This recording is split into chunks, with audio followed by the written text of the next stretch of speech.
Bonjour à tous et bienvenue dans ce nouveau numéro de Cap Amérique. L'île de Cuba confrontée à une émigration record vers les États-Unis.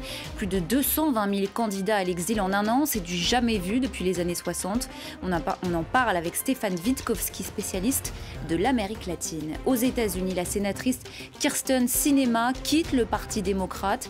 Son départ fragilise, vous le verrez, le président Joe Biden. Enfin, l'Argentine a une marche du sacre à la Coupe du Monde de football.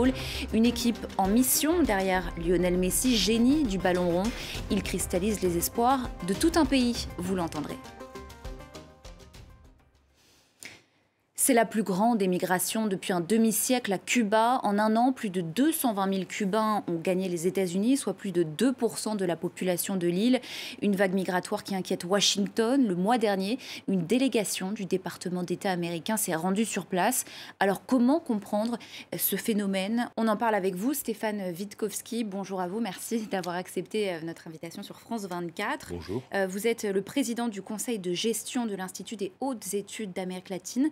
D'abord, comment expliquer cette extraordinaire poussée migratoire?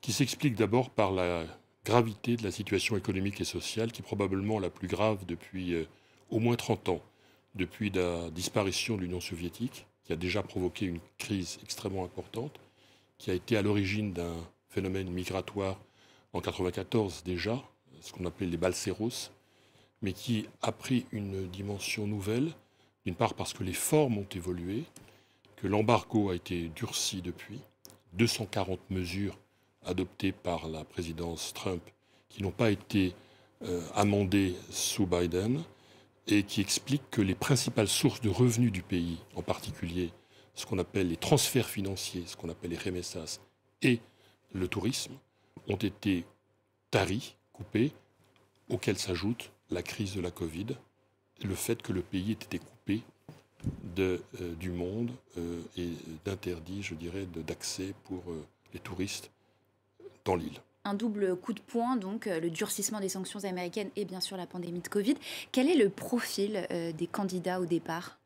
Ce sont des candidats jeunes, en général entre 20 et 50 ans, très bien formés, un haut niveau de qualification, et donc c'est un petit peu une source de frustration pour beaucoup de Cubains qui voient leur niveau de formation, qui ne trouvent pas des métiers ni des salaires qui correspondent à leur qualification. Il y a de nouvelles routes migratoires qui se sont mises en place. Alors ce sont des phénomènes migratoires classiques sud-nord, et en Amérique latine, les phénomènes sont très différents selon des pays comme le Mexique, comme le Guatemala, comme le Honduras.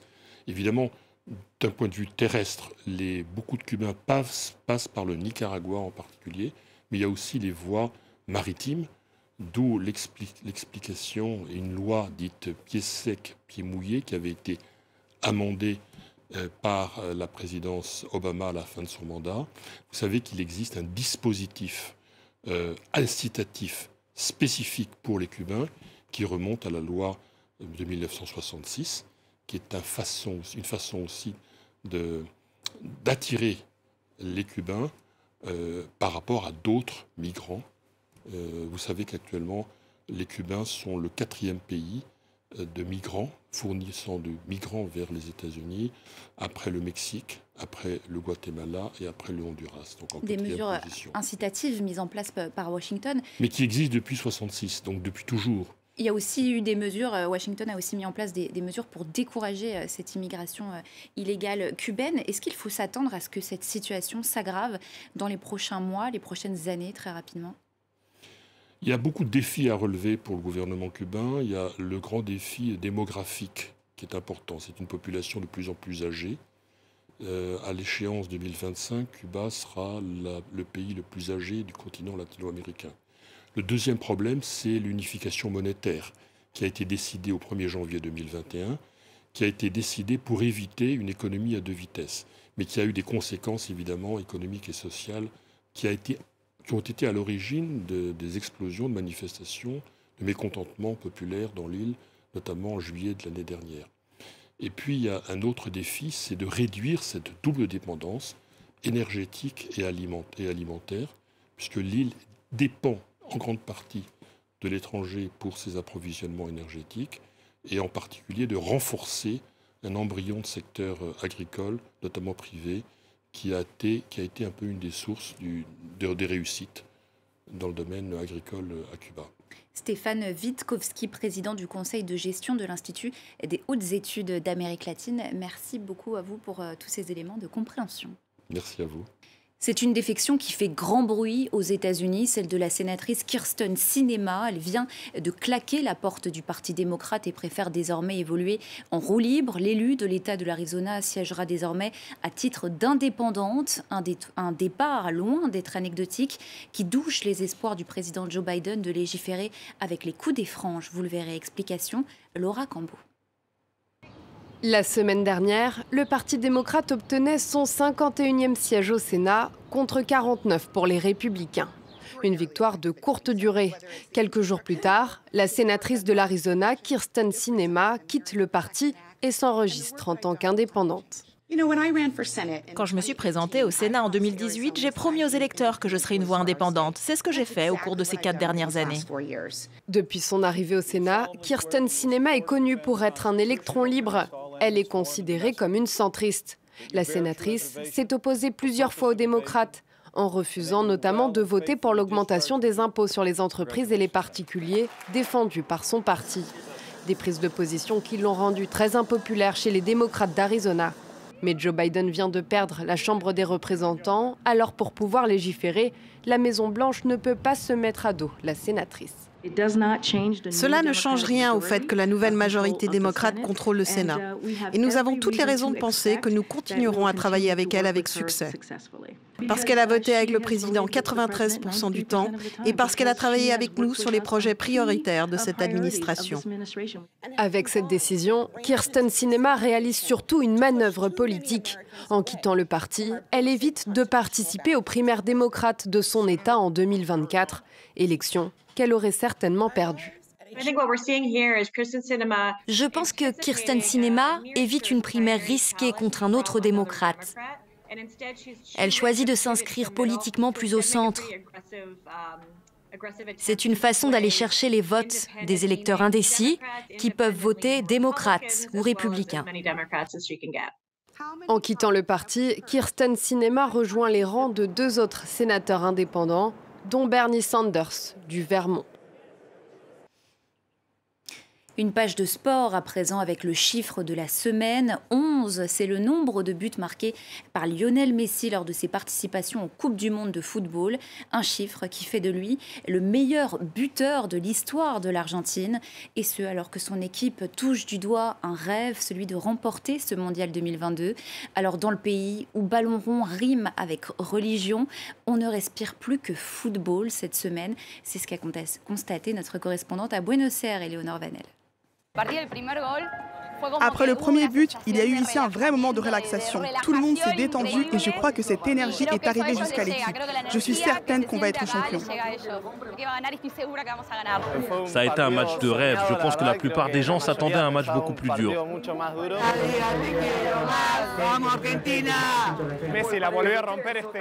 Messi a encore une fois tout donné. C'est le meilleur mondial qu'il n'ait jamais fait. Il a fait 2 actions incroyables. Ce penalty, il a un niveau magnifique alors qu'il arrive à la fin de sa carrière. Et s'il y a bien une ville qui a le football dans la peau en Argentine, c'est celle de Rosario, située à 300 km au nord de la capitale.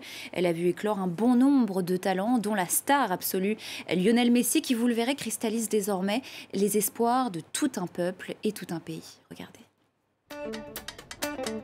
Dans la ville de Rosario, impossible de passer à côté de l'enfant chéri du pays. C'est ici, à 300 km de la capitale Buenos Aires, qu'est né le joueur de football Lionel Messi. Là, on est face à la toute première peinture murale qui a été faite en 2018. Victoria Lopez organise depuis 4 ans des visites dans le quartier d'enfance de l'attaquant argentin. Il suscite de la sympathie dans le monde entier, et encore plus ici, où les voisins se sentent très fiers d'avoir touché du doigt et contribué à la construction de cette légende, de ce dieu qu'est Messi. Dans la rue où Messi a grandi, ses voisins ont célébré cette Coupe du Monde avec cette toute dernière peinture murale. Ici, c'est la folie. On a accroché des banderoles, on a tout peint en bleu ciel et blanc, parce que cette année, la Coupe, elle est pour nous. On doit la rapporter. Car Messi a déjà détenteur de 7 ballons d'or et de 11 titres dans les championnats espagnols et français. Seule la Coupe du Monde lui échappe encore. Alors à Buenos Aires, tous les Argentins espèrent que cette édition sera la bonne. On espère tous que Messi marquera le meilleur but de l'histoire. Je crois que cette fois, il va gagner. Dans les boutiques de souvenirs, le capitaine de la sélection argentine côtoie un peu partout Diego Maradona, qui a lui remporté la Coupe en 1986. Là, on a les t-shirts avec Messi, Messi avec Diego. Si Messi gagne le mondial, Messi et Diego resteront pour toujours, pour toute la vie. Pour le coup d'envoi de la finale ce dimanche, les fans se presseront dans les bars à midi, heure locale. Tout tourne autour de Messi, c'est sa dernière Coupe du Monde. Nous croyons en lui. À 35 ans, avec tout un pays derrière lui, Lionel Messi part donc en quête du dernier titre qui manque à son palmarès. Direction le Brésil maintenant pour l'image de la semaine. Un président élu ému aux larmes. Il s'agit de Lula. C'était à l'occasion de la certification de son élection. Bien plus que la remise d'un certificat, c'est la célébration de la démocratie. Ce sont les mots du prochain président brésilien. Il remplira pour un 3e mandat à partir du 1er janvier prochain.